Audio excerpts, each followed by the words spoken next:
Welcome to our channel. నమస్కారం. నిన్న జగన్మోహన్ రెడ్డి కర్నూలులో మాట్లాడుతా సిదిరప్పలరాజు కొడుకు చిన్నపిల్లాడు అమాయకుడు, సీతారాం కొడుకు చిన్నపిల్లాడు అమాయకుడు, జోగి రమేష్ కొడుకు చిన్నపిల్లాడు అమాయకుడు, పేరు నాని కొడుకు చిన్నపిల్లాడు అమాయకుడు అంటూ అందరిని అమాయకులు అంటూ వాళ్ళు చేసిన మారణకాండాలను కూడా తక్కువ చేసి మాట్లాడే ప్రయత్నం చేస్తున్నాడు. అంతా బీసీలను ప్రభుత్వం హింసిస్తుంది, బీసీల మీద కక్ష సాధిస్తుందంటే ఆయన మాట్లాడాడు. నిజంగానే తెలుగుదేశం పార్టీ బీసీల మీద కక్ష సాధిస్తా ఉందా? కక్ష సాధిస్తే బీసీలు టీడీపీకి వెన్నుముగ్గా నిలిచేవారా? తెలుసుకునే ప్రయత్నం చేద్దాం. విశ్లేషణ మనతో పాటు ఉన్నారు ప్రముఖ ఆర్థిక, రాజకీయ, సామాజిక విశ్లేషకులు అడిసిమల్ శ్రీనివాస్ గారు. వారిని మన విశేషాలు తెలుసుకుందాం. నమస్తే సార్. నమస్కారం అండి. ఇటీవల జరిగిన యాక్సిడెంట్లు, ఘోరాలన్నింటిలో బాధితులు బీసీలు, నేరాలు చేసిన వాళ్ళు వైఎస్ఆర్ కాంగ్రెస్ పార్టీ నాయకులు. అది ప్రస్తావించకుండా బాధితులు నేరస్తులుగా చేసి నేరస్తులను బాధితులు అంటూ జగన్మోహన్ రెడ్డి బీసీలు అంటూ పదే మాట్లాడుతున్నాడు. జగన్ రెడ్డి వ్యాఖ్యలు ఎట్లా చూస్తారు? టీడీపీకి వెన్నెముకగా నిచ్చిన బీసీలను దూరం చేసే ప్రయత్నంలో భాగంగా ఎట్లా చేస్తున్నాడా? ఇప్పుడు ఎవరో దూరం చేస్తే దూరం అయిపోరండి. ఇప్పుడు తెలుగుదేశం పార్టీకి ప్రధాన ఓటు బ్యాంకు బలం బడుగు బలహీన వర్గాలే మొదటి నుండి. అసలు పార్టీ బేస్ అది. ఇప్పుడు తెలుగుదేశం పార్టీ మకలో పట్టి పప్పులో వెళ్ళిపోయే పార్టీ కాదు. 4 దశాబ్దాల చరిత్ర ఉన్న పార్టీ.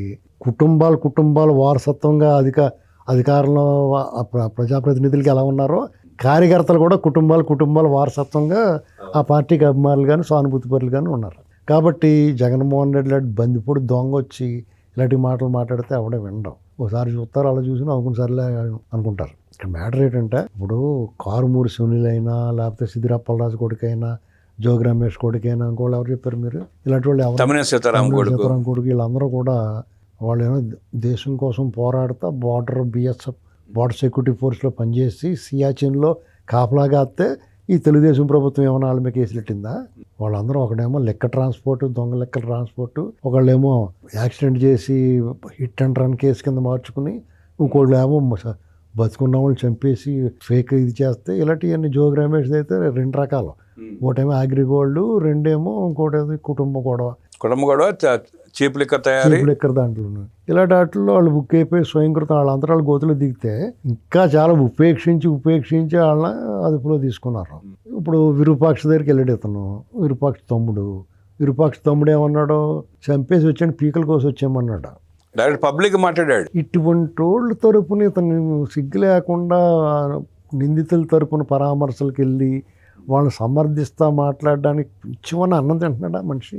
అతను రాజకీయ నాయకుడు కదా, ముఖ్యమంత్రిగా పనిచేయ మామూలుడు ఎవడో మాట్లాడడానికి పనులు పిచ్చడం అనుకుంటాం. అతను ఒక ముఖ్యమంత్రిగా పనిచేసి ఒక పార్టీకి అధ్యక్షుడిగా ఉండి, శాశ్వత అధ్యక్షుడిగా ఉండి, రాష్ట్రంలో ప్రతిపక్ష పార్టీగా ఉండి అతను ఇలాంటి మాటలు మాట్లాడి నిందితుల తరపున వెళ్ళి పైగా అదటోళ్ళు నువ్వు పొలంతో చచ్చిపోతాడు. ఇప్పుడు ఇక్కడ నువ్వు మరి అటువంటిప్పుడు మరి నువ్వేం చేయాలి? జోగి రమేష్ నువ్వు మాట్లాడుకో, మా శ్రీకాంత్ రెడ్డి మాట్లాడతాడు, కావాలంటే చంద్రబాబు గారిని శ్రీకాంత్ రెడ్డి తిడతాడో అని చెప్పాలి.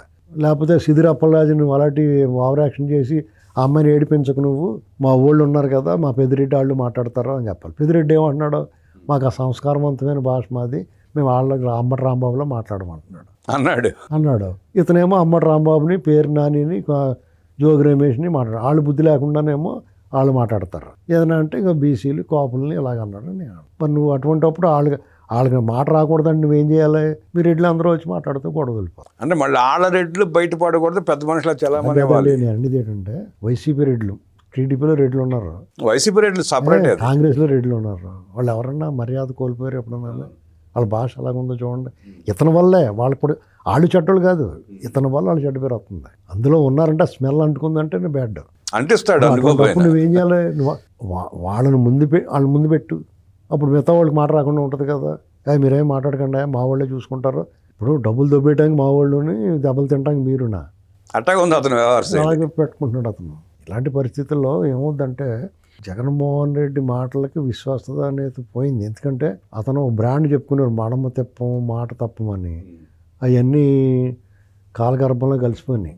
వచ్చి మోసగాడు బాబు ఇతను, దురాశాపరుడు, అవినీతిపరుడు, ఉక్రోషంతో ఉంటాడు, బుర్ర తక్కువడు అనే ఆలోచన పనికి మాలినోడు.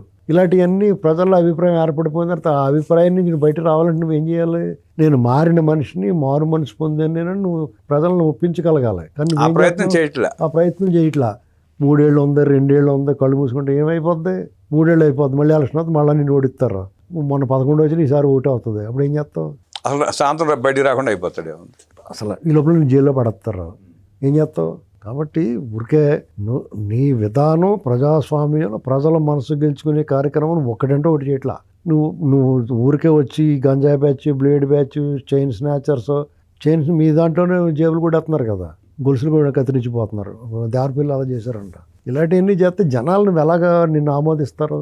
నిన్న పైగా మాట్లాడతానంటే కార్ముల్ సునీల్ని అరెస్ట్ చేయడం తప్పు, అరెస్ట్ చేసింది ఈడీ పేరు ఎక్కడ ప్రస్తావించలే, అరెస్ట్ చేయడం తప్పు, అతను జిల్లాకి ట్రాన్స్పోర్ట్ చేశాడు, తింటే 2 కోట్లు తినుంటాడు, తేలిక తీసేస్తున్నాడు. ఇప్పుడు అతను తింటే 2 కోట్లు తిని ఉంటాడు, వయసు అయిపోయి చచ్చిపోతాడు, ఇలాంటి మాటలు మాట్లాడుతున్నాడు. అతనికి నేనేమనుకుంటున్నానంటే వాళ్ళ పార్టీలోనే జగన్మోహన్ రెడ్డిని మీద కుట్ర చేస్తున్నారు అనుకుంటున్నానండి. అతని చేత ఈ పనికి అతనికి డెఫినెట్గా అతనికి డబ్బు, అవినీతి, డబ్బులు సంపాదించడం, జైల్లోంచి తప్పించుకోవడం అలాగే తప్ప మిగతా ఏమీ తెలియదు. దొంగోళ్ళకి ఏం అవసరం ఉంటుందండి, ఎలా దొంగతనం చేయాలి, ఎలా తప్పించుకోవాలనుకుంటాడు అంతే. ఆ రెండే చూసుకుంటారు. అతను అయ్యే చూసుకుంటున్నాడు. అతనికి అనవసరంగా ఈ పెత్తనం, రాజ్యాధికారం, ముఖ్యమంత్రి అప్పచెప్పి పరిస్థితి వచ్చి అతనికి అంత చిరాగ్గా ఉంది ఇదంతా. అతను స్క్రిప్ట్ ఇచ్చేది, అతనితో ఆ మాటలని చెప్పించేది సజ్జల రామకృష్ణారెడ్డి కూడా కాదండి, మనం ఇంకొకళ్ళు ఎవరు ఉంటారు స్ట్రాటజీని డబ్బులు ఇచ్చి పెట్టుకుంటున్నారు కదా. వీళ్ళందరూ ఏంటంటే కొన్నాళ్ళకి ఎప్పటికప్పుడు అతను ఇంకా సన్నాసి అయిపోవాలని చూస్తున్నారేమో అనుకుంటున్నాను. ఇప్పుడున్న ప్రభుత్వం కూడా ఎందుకు మనం అనవసరంగా అరెస్ట్ చేయడం, ఆడైపోతున్నాడు కదా అనుకుంటున్నారేమో అనుకుంటున్నాను నేను. అతను రోజు రోజుకి దిగజారిపోతున్నాడు కదా, ఎందుకంటే జోలికి వెళ్తాం అనుకుంటున్నారేమో అనుకుంటున్నాను నేను. ఇప్పటికే సగం మంది ప్రజలు పిచ్చోడు చేత రాయి అన్నట్టు మాట్లాడుతున్నారు. అయిపోయింది. శాంతం ఆ స్టేజ్కి వచ్చిన తర్వాత ఓడించే ముందు అతనంటే భయం ఉండేది, భయంతో ఓడించారు. ఇప్పుడు ఏంటంటే అతని మీద ఒక రకంగా చెప్పాలంటే ఇదేం మనిషిరా బాబు అన్న లెక్కలో బాగుంది. అతని మీద వెగట వచ్చింది అందరికి. అతను స్వయంకృతం అది. నేను ఏ రాజకీయ నాయకుడిని చూడదండి అలాగా. చాలా మంది అతని జనం వస్తున్నారు, అతని బలం పిచ్చోళ్ళు అలా అనుకున్న వాళ్ళు, అంత తింగిరోళ్ళు ఎవరు ఉండరు. అది ఏ రకంగా పెరుగుతున్నారు జనం, ఎవరి కోసం పెరుగుతున్నారు, అతను ఎవరి కోసం వెళ్ళాడని పెరుగుతున్నారు. బుద్ధి ఉండాలి ఎవరికైనా. 2024 ముందుకి అప్పుడు ఓడిపోవడానికి కారణాల్లో ఎందులోంచి అతను మెరుగయ్యాడు. ఇప్పుడున్న ప్రభుత్వాన్ని విమర్శిస్తారు. ఇప్పుడున్న ప్రభుత్వం జగన్మోహన్ రెడ్డి ప్రభుత్వం కంటే 1000 రెట్లు బెటర్. తింటే తింటారు. అవినీతి గురించి మాట్లాడేది ఆవిడ తినకుండా ఉన్నాడండి, తినకుండా చేసి పెడతారు ఇవన్నీ. ఇదైనా సత్రం ఇది.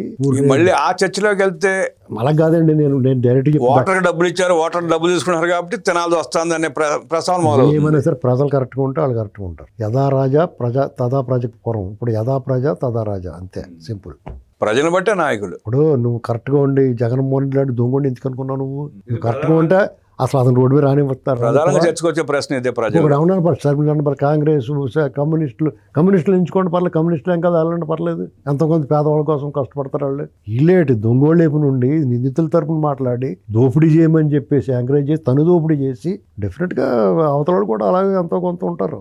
అతను స్పష్టంగా ప్రజలకు వెళ్ళి నేను దొంగల వైపు ఉంటా, నేరస్తుల వైపు ఉంటానని తిరుగుతున్నాడు. డైరెక్ట్ చెప్తున్నాడు అతను, డైరెక్ట్ చెప్తే తిరుగుతున్నాడు. చేత అది ఆదేమాతోటే ఇటు మళ్ళీ రావడం చెప్తున్నాను నేను. అంత మొండిగా రాజకీయ నాయకుడు ఉండి పార్టీ అధ్యక్షుడు మళ్ళీ రావాలి లేదండి.